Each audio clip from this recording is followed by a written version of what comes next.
Hello, friends, and welcome back to the channel. Gung Guns here, still rocking the beard. And can we take a moment to appreciate the absolute flow that's happening with this hair?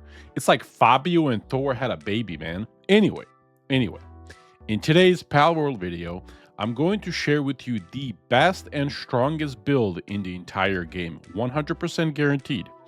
And the best part, I'll show you how to build it the easy way. No fuss, no headache. So grab yourself a coffee. If you're feeling a little adventurous, maybe something a little strong, so strong they might call it whiskey. Let's go on a journey together. And by the end, I promise you, you're going to fall in love with this build.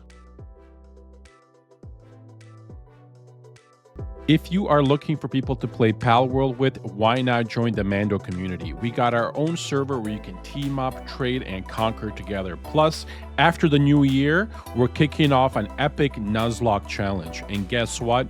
You're all invited.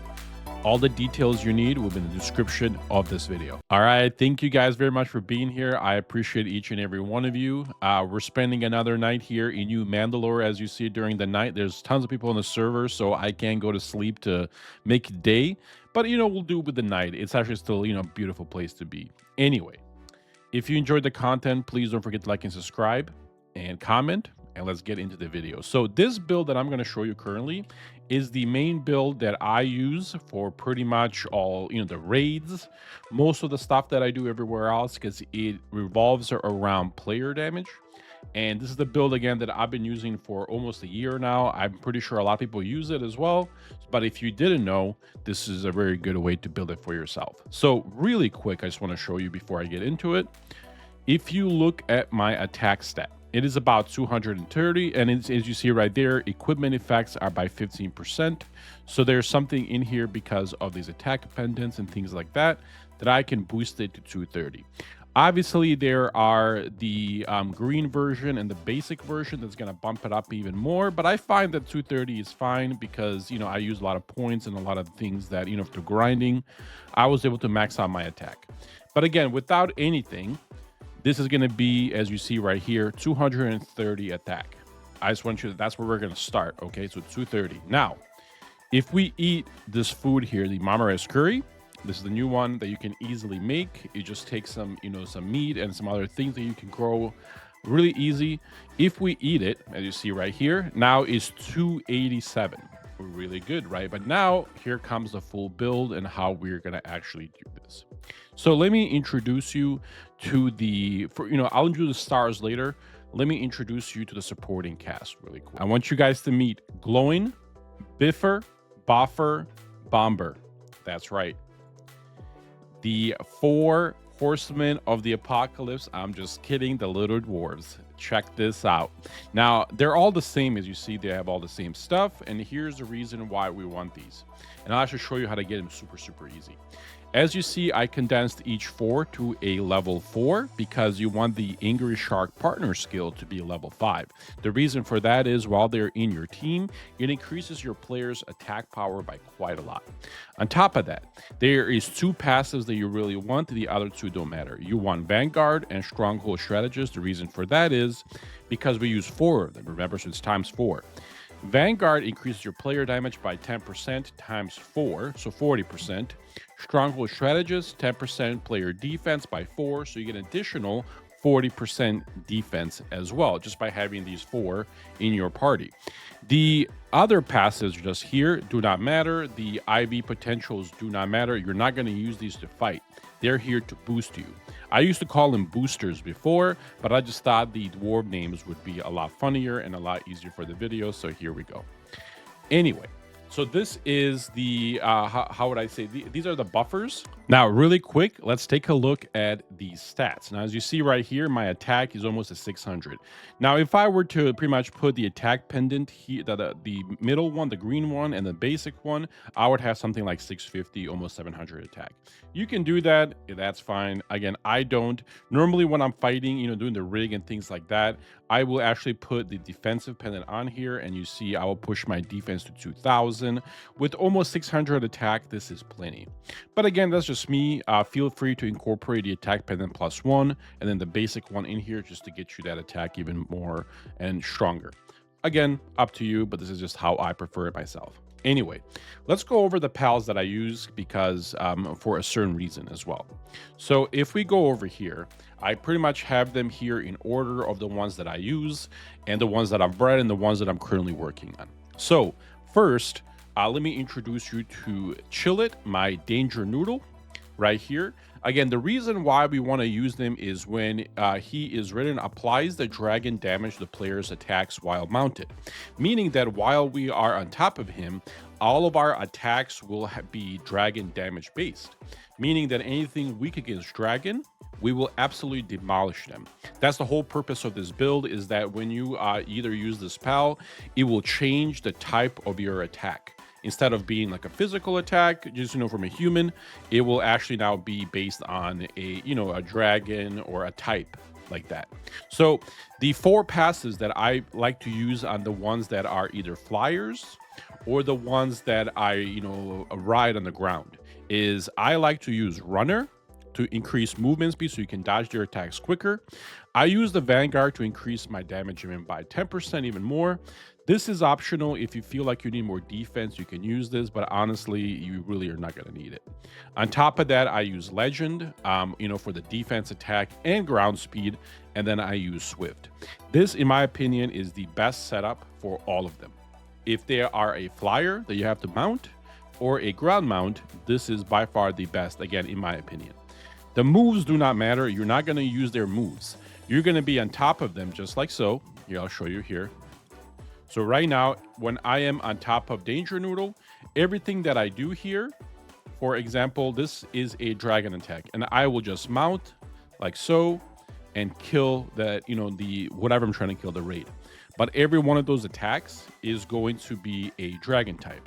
So this is how you would pretty much use that. Now, let's go back into it and I'll show you the other ones. So this build, over time, it will take a lot of pals because you want to change the typing. So it is going to be a little bit of work, but I promise you guys it is 100% worth it. So for the dragon type, I use Danger Noodle, which is a Chillit. I have Cool Runnings, which is my Frostallion. This applies the attack or the ice attacks, but it also increases the ice attack damage. It's a really good pal. He has like 2 effects. It's fantastic. Frostallion, in my opinion, is again amazing. The best pal to use for ice damage. And again, same principle, whatever is weak against ice, this pal would absolutely demolish it. This one did take me a little bit because, you have to catch a Frostallion with these things because you can't breed into it. What I actually ended up using was a Yakumo that only had Swift, and I was able to pass every one of these onto it one by one by having different Yakumos for it. That's how I did it. Again, this is just got bred. So I didn't used to have Swift on mine before, just got bred. So I'm going to just level it up pretty quick. As you see here, I did level it to level 5. So this thing is fantastic. It's so strong. It's so fast, so durable. It's amazing. For your ice damage, this is by far the best. Going over to fire, you have 2 options for fire damage. You have the Ragnarok, which I call mine Firestorm. I actually stopped putting the star or condensing it because I wanted to see which one's going to be better. I also have the Chillit Ignis cooking. I'm going to have it done here soon. Both of them apply fire damage to your pal while mounted. Now, I like Ragnarok. It is a little fast, but it's a little harder to control. I prefer the Chillit. So I might actually switch this into a Chillit and then just max the Chillit out with the best passives. We will see which one. I'm going to test a little bit more before I go into it. But again, you have the option of ground or air flight if you want the fire damage. Again, these 2 are the best options. It's really up to you. For the water one, as you see here, I have Yufune Nushi. Amazing pal. You can catch this one as an alpha boss. It's pretty much everywhere in the world. But what this one does is the water dance. It applies water damage to the player's attack while mounted. Again, you just got to mount it. Again, if you look at the passives, the same passives, same IVs, all that good stuff's in here. Again, you're not really going to use it to attack. You're going to use it more for the type switch that you're going to get. The other one is your Anubis. So here I'm going to give you 2 options for ground. And again, I personally prefer Anubis, While fighting together, it applies ground attack to your player attack. So you're going to be fighting with the ground. Because he's actually in there fighting, you have an additional fighter in your raid damage. So, for example, if you put 15, pals in your raid base to go against the raid boss, this would be number 16. So you have an additional fighter with you. On top of that, I really like Anubis a lot. And for that, I actually ended up switching and putting Diamond Body on top of him, along with Musclehead, Legend, and Demon God. Just for the extra attack power, and then Diamond Body for the defense. This guy is really hard to kill. So I will actually be IV perfect on him. I probably have 300 of him waiting. I just wanted to take one to show you what it's going to work. I'm going to get the perfect IVs and all that good stuff.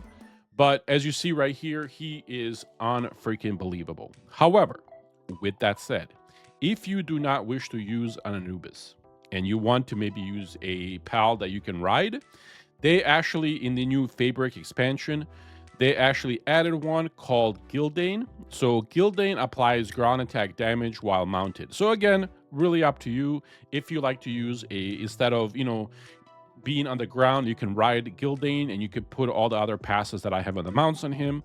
And instead of Anubis, you can use him in its stead. Really, really up to you. Again, I personally prefer Anubis. I called it the Angel of Death, Engel de Muerte. Sorry about the pronunciation. I'm just a white guy.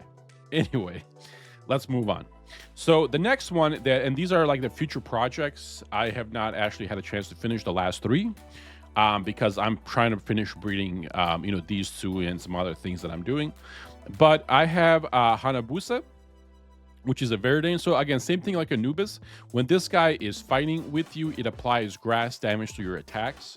So again, anything weak against grass, you can use this guy to just blow him out of the water. And again, he's actually a pretty strong fighter or pal. If you put all the right passes on him, like the ones that I have with Anubis here, this guy will be a killer. On top of that, he will be an additional pal that will fight in your base while you kill and do all your stuff. So again, for grass, you have an option here. What's really cool for lightning, we have three options.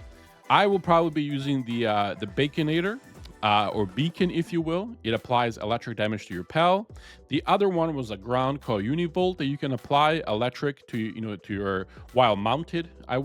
It applies the electric damage. And since the Hell Zephyr Lux came out, if you prefer this one instead, this one also applies the electric damage. Really up to you. I just really like beacon, so I will probably be using the Baconator personally, but again, it's really up to you. Again, I am going to be breeding these two next. And then finally, for the dark damage, you can actually catch a Frost Stallion Nox, or as I have a Shadowfax 2.0, you can actually catch this one now in Fabric. So now that you can catch it, you can use Yakumo to boost its damage or to the the passes that you want. This is going to be actually a lot easier to breed. And to make it this one, on top of that, you can actually breed the original for a Stallion into the Noct an easy way as well. So you can easily pass the passives over to this one.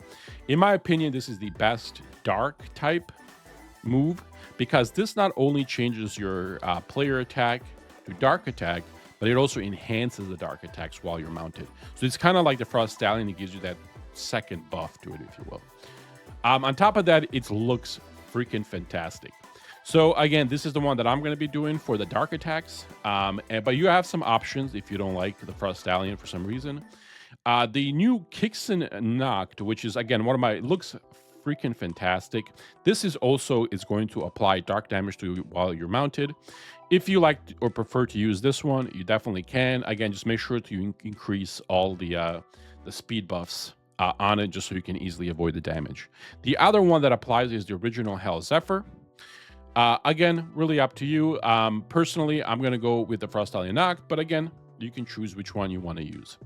And again, these are super easy to do. As soon as you have like Danger Noodle or some of these done, it's easy to pass the passives to all the others because I'm pretty sure, apart from like the legendaries, you can actually use these with like another pal that has 0 passives to pass it on to them. That's what I did.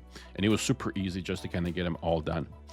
Now, Let me put something here and I'll actually show you really quick where to get these and how to easily do the buffers. All right, let me show you how to do this quickly. Now, again, the main reason why a lot of people do not get this build is because you will need a total amount of 464 sacrifices, if you will, to get these gobfins perfect. So really quick, the gobfin right here, and as you see, if I go over to their habitat, they are located. I mean, you can catch them pretty much, I think, some of the waters, but here is where I go, and is the topfin or gobfin turf right here.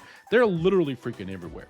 But we will need exactly 464 on top of the 4 that we bred for ourselves. Here's how I do this quickly. You cannot, unfortunately, use your jet dragon because you cannot use a weapon on it. What I like to do is I will actually use a Fangaloplux or any other fast mount that you have, and then I would actually equip a home spear launcher. On top of that, I will use ultimate spheres or legendary spheres, and let me just show you a little trick. What I like to do, as you see right here, you have a 96% chance to catch them with this. So if you just do pop, pop, pop, just like so, you can just catch all 3 of them on the spot without having to breed and any of that crap. So all you really have to do is just run around here, just shooting these things out, get like 500 balls, just like so, and then just continue down. And you will catch 300 or 400 of them in like 10 minutes. So again, just get yourself some good balls, come here in a fast mount, get yourself one of these, and you will literally catch all of them. You have like a 96 to 97% chance of catching them with this. So, but the chances of them breaking out of it are like the one just there right there, are minuscule, but it happens. But again, I'll take like 500 balls, 600 balls here. And within like, again, 15 minutes, I'll go through all of them.